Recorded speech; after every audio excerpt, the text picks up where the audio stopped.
Hello, kamatuklas!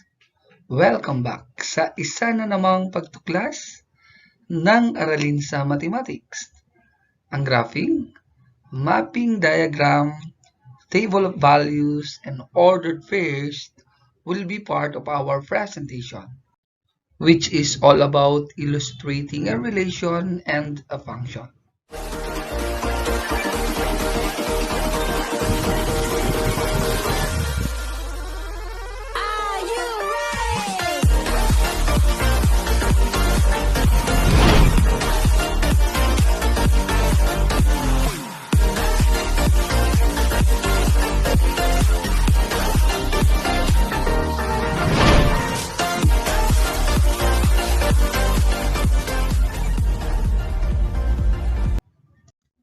And talking of illustrating a relation and a function, there are methods in describing function.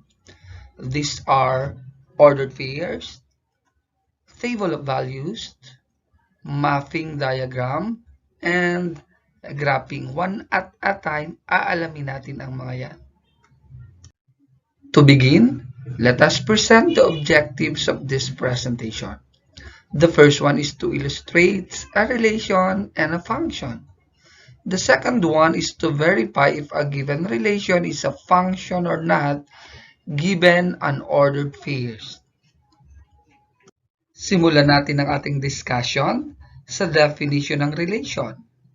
A relation is a set of ordered pairs like this. So ito yung halimbawa ng sets of ordered pairs. So we have negative 2, 3, 4, 5, 6, negative 5, and negative 2, 3. So I just wanted to emphasize yung symbol na to ay kailangan nating gamitin. So yung braces na symbol ay ginagamit natin to emphasize that this is a set. So talking of this, kailangan familiar tayo sa tinatawag nating domain. So kapag sinabi domain, ito yon. Negative 2, 4, and 6. So dito galing. So itong negative 2 na to, itong 4 na to, itong 6 na to. Same lang naman yung negative 2, kaya isusulat na lang siyang isa. So syempre kailangan particular din tayo sa range. Okay, yan yung kulay blue. Na kung saan ito ay 3, 5, and negative 5. Galing dito 3, 5, and negative 5. 3 na to, same lang naman yon. So kung titignan natin ang set of ordered pairs natin, yung first coordinate natin yung kulay yellow. So ito yon. So yan din ay domain as we mentioned a while ago, at yan din ay value ng x. Hence, the set of all the first coordinates is the domain, which is the x in the relation. On the other hand, yung namang kulay blue, which is the second coordinates, ay value din ng ating y. Hence, the set of all the second coordinates is the range, which is the y in the relation. Ang domain ay tinatawag din nating input at ang range ay tinatawag din nating output. This time, alamin naman natin kung ano ang function. A function is a relation which describes that there should be only one output for each input. A while ago, na-define natin na a relation is a set of ordered pair. Dito sa definition nito, ang sabi natin, a function is a relation. Hence, a function is also a set of ordered pairs. Alamin lang natin kung ano ang restriction kung kailan function lamang. In addition, a function is a special kind of relation which follows a rule that for every x value should be associated with only one y value. So, isang value ng x, dapat isang value lamang ng y. Isang domain, so isa lang din value ng ating range. So, let us just continue working with this. So, simulan natin sa halimbawa. Tell whether the set of ordered pairs is a function or a mere relation. Aalamin natin kung function ba siya o mere relation lamang. And let's begin with this one. So, negative 2, 3, 4, 5, 6, negative 5, and negative 2, 3. So, para daw malaman nyo kung siya ay function or mere relation, so ang titingnan lang natin ay domain. Kanina sa definition natin, ang domain, yung first coordinate. So, ang first coordinate nito ay negative 2, dito ay 4, dito ay 6, dito naman ay negative 2. So, kung titignan nyo, may magkaparehas ba? Meron. Ito ay ang negative 2 at negative 2. So, kung napansin nyo na may magkaparehas na domain, so hindi siya function. Siya ngayon ay mere relation. So, let's have another example. We have 1, 2, 3, 4, 5, 6, and 7, 8. So again, para ma-identify natin kung ito ay function or just a mere relation, mag-concentrate na lang tayo sa domain. So ang domain, yung first coordinates. So yung value ng x. So tignan natin kung ano-anong mga domain. So we have 1, 3, 5, and 7. So anong napansin sa ating domain? So, magkakaiba. So, walang magkapareho. So, if that's the case, maybe, yan yung tinatawag na function. So, yung example na yan ay function. Let's have another one.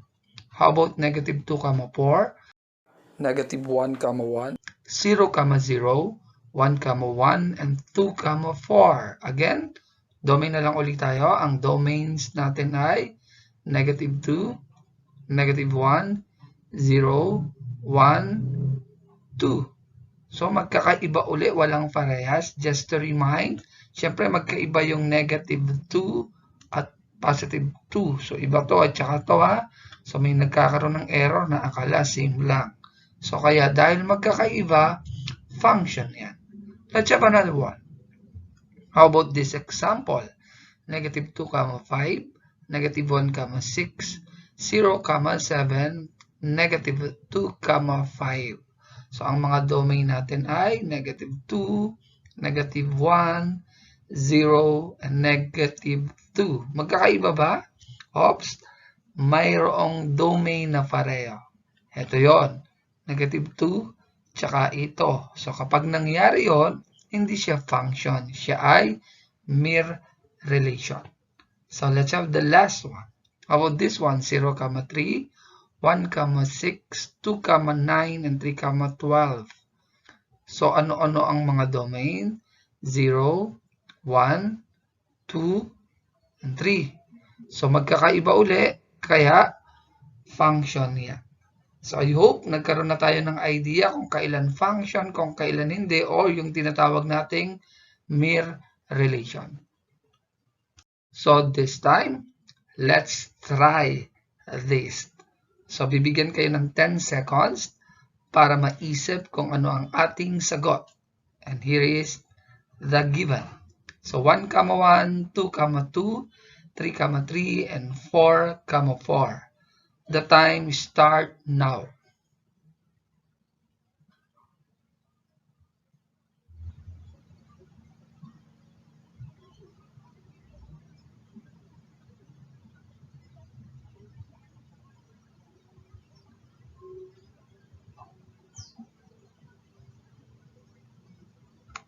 Time is up. So, ano ang sagot niyo? Siya ba ay function or mere relation?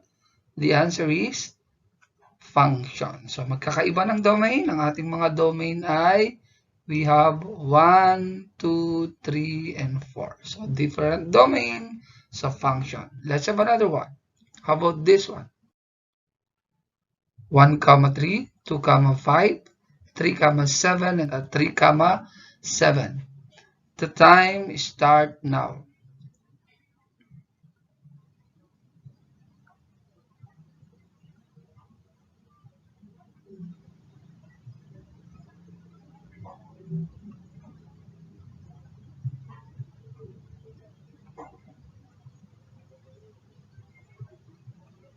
Time is up.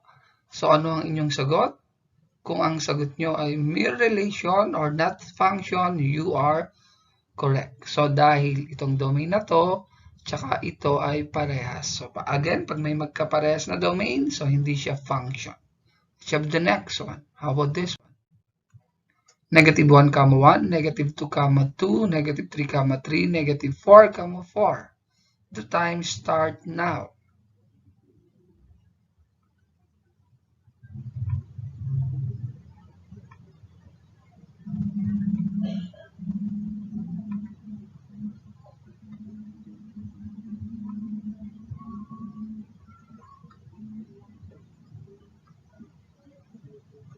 Time is up.